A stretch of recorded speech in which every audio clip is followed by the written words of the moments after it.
Alhamdulillah rabbil alamin wassalatu wassalamu ala rasulihil karim amma ba'd faqad qala Allah tabaraka wa ta'ala fil Qur'anil karim wa laqad nasarakumullahu bi badrin wa antum adillah fattaqullaha la'allakum tashkurun sadaqallahul azim.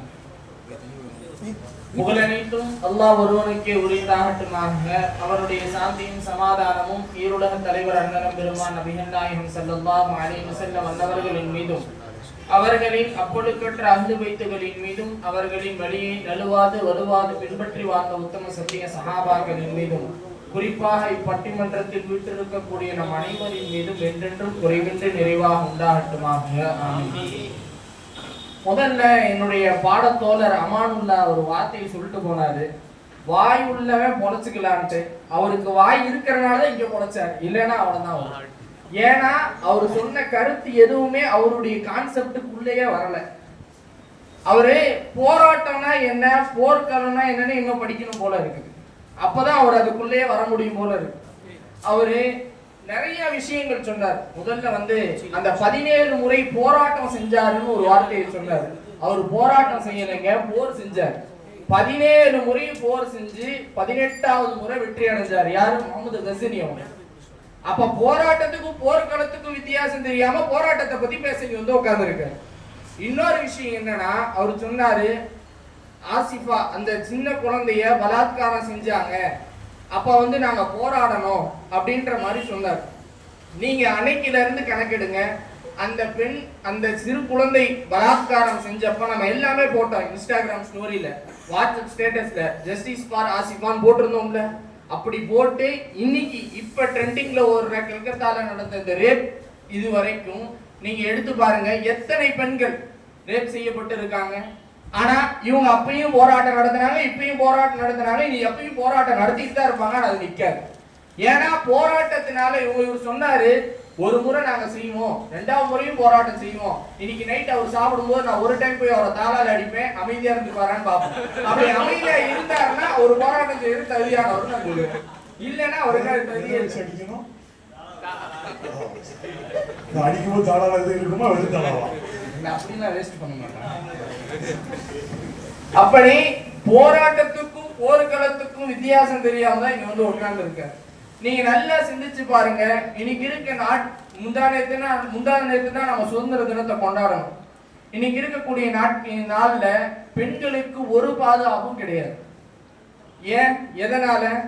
நம்ம இடத்துல இருக்கக்கூடிய ஒரே ஒரு விஷயம், ஒரு பெண்ணை பத்தி இப்படின்னு ஒரு மீடியால போட்டானா, அந்த மீடியால போட்ட உடனே நம்ம செய்யறது ஒண்ணு ஸ்டோரி வைப்போம், இல்ல ஸ்டேட்டஸ் வைப்போம். கேட்டா இதை நாங்க வன்மையா கண்டிக்கிறோம்னு சொல்லுவோமே தவிர அதற்காண்டி நாம என்ன முயற்சி செஞ்சோம்? மிஞ்சி போனா ரோட்ல நின்று போராட்டம் செய்வோம். அந்த போராட்டத்தினால என்ன பயன்? நல்லா ஜாலியா இருக்கிறவன் ஜாலியா இருந்துட்டு தான் இருக்கான். ஆனா இந்த அரசாங்கமும் நமக்கு என்ன செய்யறாங்கன்னா, கண் தூவுன மாதிரி ஒரு குற்றத்துக்கு அந்த பரிகாரம் மாதிரி ஒரு தண்டனையை கொடுத்து இதோட முடிச்சிட்டோம் அப்படின்ற மாதிரி காமிச்சிடுறாங்க. ஆனா ஒரு தப்பு நடக்குது, அந்த தப்புக்கு தண்டனை கொடுத்தாங்கன்னா அந்த தப்பு அதோட நிக்கணும்ல. அப்ப இவங்க போராட்டம் செஞ்சேன்னு சொல்றாங்கல்ல, அந்த போராட்டம் செஞ்சா அந்த தப்பு அதோட நின்று இருக்கணும். அவங்க அதுல ஜெயிச்சதுக்கு அப்பதான் அர்த்தம். இப்படி இந்த மாதிரி ஒரு சின்ன விஷயங்கள், இந்த விஷயத்திலேயே போராட்டத்துல ஜெயிக்க முடியலன்னா சுதந்திர போர் எவ்வளவு பெரிய போர். அந்த போர்ல போய் இவங்க போராட்டத்துலதான் நாங்க ஜெயிச்சோம், போராட்டத்துலதான் முஸ்லிம்கள் அதிகமாக இருந்தாங்கன்னா எப்படிங்க நம்ப முடியும்? இவங்க சொல்றதெல்லாம் வேடிக்கைக்கு தான் இருக்குது. அதுவும் இல்லாம நபி ஸல்லல்லாஹு அலைஹி வஸல்லம் சொல்லியிருக்காங்க, பெண்களை ஒரு கண்ணாடி மாதிரி நீங்க பாத்துக்கங்க அப்படின்ற மாதிரி சொல்லியிருக்காங்க. அப்படி இருக்கக்கூடிய பெண்களை இன்றைக்கு எத்தனையோ நபர்கள் தீண்டி கொண்டு இருக்கிறார்கள். இன்னைக்கு நம்ம தமிழ்நாட்டுல ஒருத்தரை பார்த்திருப்போம், அவருடைய தங்கச்சி இது செஞ்சதுக்காண்டி அவனுடைய தலையை வெட்டிட்டு போலீஸ் ஸ்டேஷன் காமிச்சார். இப்ப இது ஒரு படிப்பனையா இருக்கா இல்லையா? இன்னொரு விஷயத்தையும் நான் இங்க பதிவு பண்றேன். நாங்க போர்க்களம் பேசதான் வந்திருக்கோமே தவிர வன்முறையை இங்க நாங்க கையாளுறது இல்லை. நாங்க எடுத்தோன்னு போய் அவன் வயிற்றுல குத்தி அவனை சாவடிக்கிறோம் சொல்லல. ஏன்னா நபி ஸல்லல்லாஹு அலைஹி வஸல்லம் சொன்ன எல்லா விஷயமும் போரை பத்தி தானே சொல்லி இருக்காங்க. ஒரு வளர்ச்சி ஏற்படணும். பத்ருடைய யுத்தத்துல சஹாபாக்கள் போராட்டத்துக்கு போனாங்களா, போர் செய்ய போனாங்களா? ஒரு போராட்டம். சஹாபாக்கள் கையில ஒரு கருவியும் இல்லைன்றாரு. குறைந்த எண்ணிக்கையில் இருந்ததினால்தான் நபி ஸல்லல்லாஹு அலைஹி வஸல்லம் அல்லாஹ்ட்ட சுஜூதுல விழுந்திருந்தாங்க. அப்ப அந்த இடத்துல ஒரு போர் நடந்ததுனாலதான் இன்னைக்கு நம்மளாம் ஈமானோடு இங்க உட்கார்ந்து இருக்கிறதுக்கு அந்த போர் தான் காரணம். எப்படி ஒரு போராட்டம் பேசலாம்? ஃபர்ஸ்ட் போராட்டம் அது. அங்க இருக்கக்கூடிய ஒவ்வொரு சஹாபாக்களும் தன்னுடைய உயிரை தியாகம் செஞ்சு போருக்காக வந்திருக்கிறாங்க. இந்த மாதிரி இவரை பேசணும்னா நான் பேசிக்கிட்டே தான் இருப்பேன், வேணாம் அவரை பத்தி விட்டுருங்க. இப்ப என்னுடைய கான்செப்டுக்கு நான் உள்ள வந்தேன்னா 1857 பகதூர் ஷா அவர் வந்து ஒரு படையை திரட்டி ஆங்கிலேயருக்கு எதிராக போர் செஞ்சார். இந்த படையில 2 பெண்கள், ஒன்னு ராணி லட்சுமி பாய், இன்னொன்னு பேகம் ஹசரத் மஹால். இந்த 2 நபர்களும் அவருக்கு துணையா நின்று அவருக்கு படையில் பக்கபலமாக இருந்து போர் செய்தவர்கள். இந்த பேகம் ஹசரத் மஹால் ஒரு முஸ்லிம் பெண்மணி. ஏன் இவங்க போராட்டம் செஞ்சிருக்கலாம்ல? ஏன் ஒரு ஓரமா ரோட்ல இருந்து கத்தி இருக்கலாம்ல? அதை செய்யல. அவங்களுடைய வீரத்தை இங்க நம்ம பார்க்கணும். 30,000 பேர் கொண்ட ஒரு ஆங்கிலேய படைய அவர்களுடைய படையை கொண்டு விரட்டி அடிச்சாங்க. யாரு? பேகம் ஹசரத் மஹால் முஸ்லிம். இரண்டாவது கான் சாஹிப் யூசுப் கான். இவர் வந்து தனது கோட்டையை கைப்பற்றினதுக்கு அப்புறம் இவருடைய கோட்டையில இருந்த ஆங்கில கொடியை கீழே இறக்கிட்டு இவங்க கொடியை மேல ஏத்தினாரு. ஏத்தனது மட்டுமல்லாம அந்த ஆங்கில கொடிய பீரங்கியில வச்சு சுட்டு பொசுக்கினாரு. இதனால அவர் வந்து ஆங்கிலேயருக்கு எதிரானவர்களா மாறிட்டார். உடனே அவங்க போர் தொடுத்து வந்தாங்க. போர் தொடுத்து வந்தப்ப இவர்கிட்ட இருந்த படைகள் 3000 சிப்பாய்கள், 1000 அரேபிய குதிரைகள், 1000 குதிரை வீரர்கள், இன்னும் எத்தனையோ படையை வச்சு அந்த படையை முதல் தடவை தோற்கடிச்சாரு. இரண்டாவது தடவையும் தோற்கடிச்சாரு. ஆனா அந்த இடத்துல அவரு சரணடையக்கூடிய சூழ்நிலை ஏற்பட்டதுனால அவர் அங்கேயே இதாயிட்டார். அப்ப கூட அவர் மண்டியிடணும்னு நினைக்கல. இவங்க சொல்றது எப்படி இருக்குன்னா, ஒரு தாட்டி நாங்க பார்ப்போம், 2 தாட்டி பார்ப்போம், 3 தாட்டி பார்ப்போம், நீங்க பாத்துக்கிட்டே தான் இருக்கணும், ஒண்ணும் நடக்காதுங்க. ஏன்னா எப்படி கிடைக்கும்? ஒருத்தன் வந்து நம்மளை அடிக்கிறான், அடி வாங்கிக்கிட்டே உட்காந்தா இழிச்சவா பையன் விட்டுட்டு போயிருவாங்க. யாரும் உட்காந்து உங்களுக்கு பரிவுல வந்து இந்தாங்க சுதந்திரம் கொடுத்துட்டு போக மாட்டாங்க. அப்ப போராட்டம் இவங்க சொல்றதை பார்த்தா அப்படிதான் இருக்குது. மூணாவதா வேலு நாச்சியார். இந்த வேலு நாச்சியாரை பொறுத்த மட்டும் இவங்களுடைய கணவர் வந்து ராமநாதபுரம் மாவட்டத்தை ஆண்டுட்டு இருந்தாங்க. 1772 இவர்களுடைய கணவர் தாக்கப்பட்டு, இந்த கணவர் தாக்கப்பட்டதுனால அவருடைய கணவர் அந்த போர்ல மரணிச்சிட்டாரு. அந்த நேரத்துல இந்த வேலு நாச்சியார் வந்து ஹைதர் அலி அவர்களுடைய உதவியை நாடுறாங்க. எங்க திண்டுக்கல்ல வந்து விருப்பாட்சி பாளையம்னு ஒரு ஏரியால வந்து அவங்க ஹைதர் அலி அவர்களுடைய உதவியை நாடி அவர்களோடு ஹைதர் அலி அவர்களுடைய படையிலிருந்து மிர்சா அலி கான் என்ற ஒரு படை தளபதியோடு 5000 நபர்கள் படை அவங்களை தேடி வருது.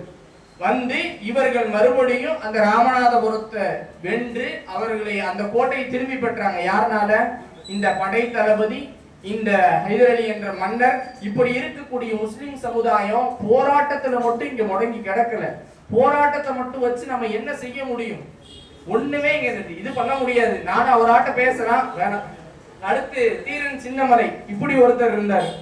இவரு திப்பு சுல்தானோட கூட்டணி வச்சிருந்தார். காரணம் அவங்களுடைய நேர்மை, அவர்களுடைய படை திறன், அவர்களுடைய படை பலம் எல்லாத்தையும் கவனிச்சவரு. அதுல ரொம்ப ஈர்க்கப்பட்டு இவருடைய கொங்கு நாட்டு படை வீரர்கள் 1000 நபர்கள் போய் திப்பு சுல்தானுடைய படையில இருந்தாங்க. இப்படி தீரன் சின்னமலை இவர் வந்து அவரு போர் தொடுக்கிறதுக்காக போகக்கூடிய சமயத்துல ஒசூர்ல இருந்து 3 முஸ்லிம்கள், பத்தே, முகமது ரமானுல்லா கான், முகமது ஹாசிம், இந்த மாதிரி எண்ணற்ற முஸ்லிம்கள் இவர்களுடைய படையில சேர்ந்து ஆங்கிலேயர்களை எதிர்த்து இங்க போரிட்டாங்க. நம்ம ஒண்ணே ஒண்ணு சிந்திக்கணும். இன்னைக்கு நம்முடைய போர்க்களத்துல நின்றவர்களுடைய பெயர் தெரியாதனாலதான் இன்னைக்கு நாமெல்லாம் இப்படி இருக்கிறோம். ஒருவேளை நமக்கு போர்க்களத்துல நின்றவங்களுடைய பெயர் தெரிஞ்சிருச்சுன்னா இங்க நாம போர்க்களம் தான் ஜெயிப்போம், அது வேற விஷயம். இருந்தாலும் அந்த போர்க்களத்துல நின்றவர்களுடைய பெயர் தெரியாதனால தான் அவங்க போராட்டக்காரனே வந்து உட்கார்ந்துருக்காங்க. அப்படி அந்த இடத்துல அவங்களுக்கு தெரிஞ்சிருச்சுன்னா அவங்க வந்து உட்கார்ந்துருக்கவே மாட்டாங்க. பொதுவா தலைப்பு நான் கேட்டதே போராட்டக்களம் தான் கேட்டேன். என்னை போர்க்களத்துல மாத்தி விட்டாங்க.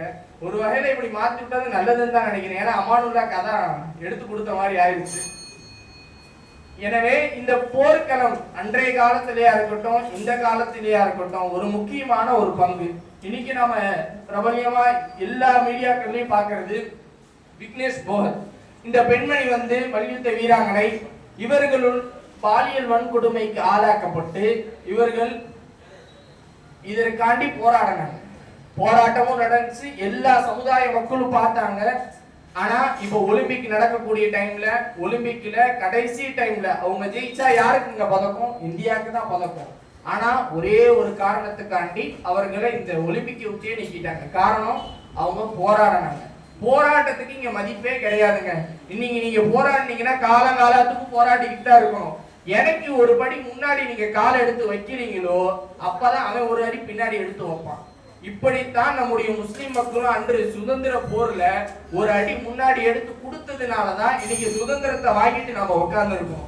எனவே சுதந்திர போர்ல அதிகமா முஸ்லிம்கள் பங்கு வச்சது போர்க்களம் தான் என்று என்னுடைய வாதத்தை முடித்தவனாக இங்கிருந்து விடைபெறுகிறேன். வாஹிரு தாவானா அல்ஹம்துலில்லாஹி ரப்பில் ஆலமீன். அஸ்ஸலாமு அலைக்கும் வரஹ்மத்துல்லாஹி